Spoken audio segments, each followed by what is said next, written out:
Salut à tous et bienvenue sur ma chaîne YouTube.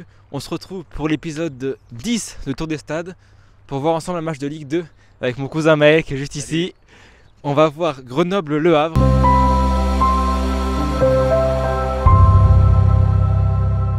Pour faire un petit point sur l'état actuel des deux équipes, donc on a Le Havre qui sont monstrueux en Ligue 2, ils ont seulement une seule défaite, c'était en août, au tout début de la Ligue 2. Et ils comptent 9 points d'avance sur les seconds, Bordeaux. Grenoble, quant à eux, ils sont en 5ème place. Ils sont pas mal, ils peuvent jouer les playoffs de Ligue 2. Il faut savoir que le stade des Alpes à Grenoble, c'est un stade que j'ai envie de faire depuis très longtemps. Parce qu'apparemment, on me dit à droite à gauche que c'est un stade hyper beau, on voit les Alpes. Malheureusement, aujourd'hui, je sais pas si on voit derrière moi, il y a du brouillard, donc j'espère qu'on pourra voir un minimum, sinon je serai un peu triste. Après, bon, c'est un beau match, donc ça va quand même être une partie de plaisir, je pense. On va faire notre traditionnel pronostic pour ce 10e épisode de Tour des Stades. Pour le moment, je suis seulement à un bon pronostic, donc c'était lors du dernier match de Montpellier, où j'ai eu le bon buteur et le bon score. Alors on va commencer avec Maël, ton petit pronostic pour ce match. Donc moi je pense que ça risque d'être serré, c'est quand même le premier de Ligue 2 qui affronte le 5e. Ah, c'est sûr. Mais on est quand même à Grenoble, donc je vais quand même pronostiquer une victoire 2-1 pour Grenoble. Mais ça va être très compliqué quand même. C'est ça. Ok, parce qu'il faut savoir que Maël il est grenoblois, donc il supporte un peu le GF38. Moi de mon côté je vais être un peu plus réaliste, je vais voir plutôt une victoire du Havre parce qu'ils sont quand même invaincus depuis août, donc je verrai bien une victoire du Havre 2-1 face au GF38. On se retrouve directement aux abords du stade avec Maël, stade des Alpes, on y est dans 2 heures et j'espère qu'on va se régaler, on se retrouve là-bas, à plus. À plus.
On se retrouve à la mi-temps, on est sorti du stade un peu pour prendre l'air, donc c'est un match assez terne, il y a 0-0 pour l'instant.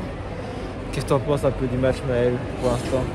Je trouve que le match il est un peu mou, il y a des occasions un peu partout, c'est un mouvement balancier un peu, ça va de gauche à droite. Ouais.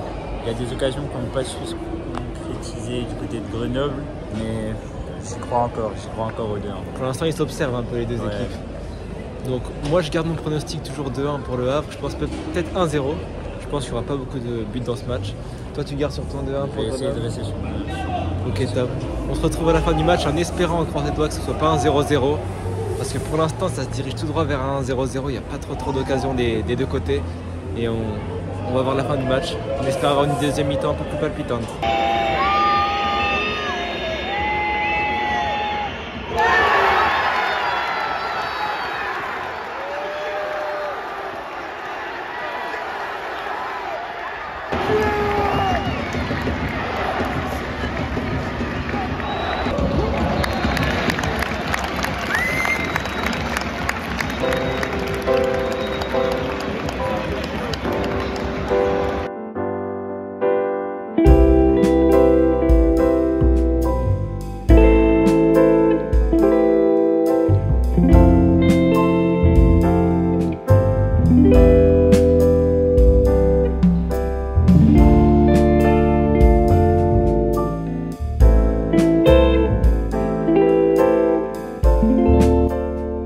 On se retrouve pour faire le bilan ensemble de ce match.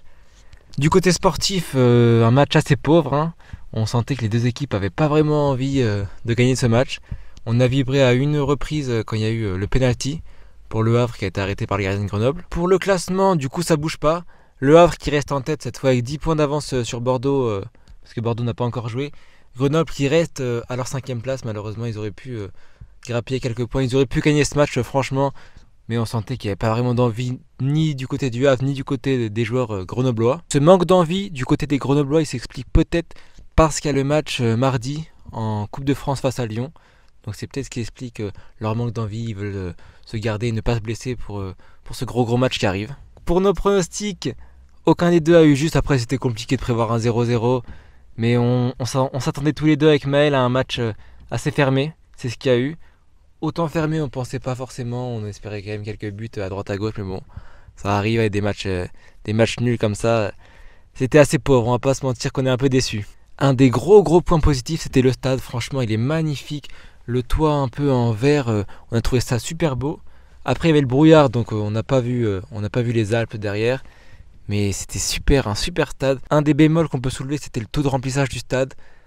Quand on reçoit le premier de Ligue 2, on s'attend quand même qu'il y ait un peu plus de la moitié du stade qui soit présent. Mais bon, ça reste quand même un beau match, une belle ambiance. Gros big up aux Ultras de Grenoble qui étaient vraiment à fond. Je ne m'attendais pas qu'ils soient aussi chauds. On n'était pas loin avec Maël du COP grenoblois. Il faisait du bruit durant tout le match, ça a été chaud, surtout après le penalty arrêté.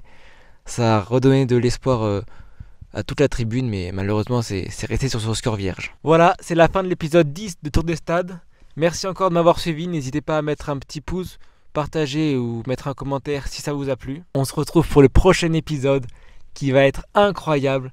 Ça sera à Barcelone, au Camp Nou, pour le 11e épisode. Je serai accompagné de Chloé cette fois. On va voir ensemble Barcelone contre Valence. Ça va être un match incroyable, j'ai tellement hâte. Et donc à la semaine prochaine. Salut les gars!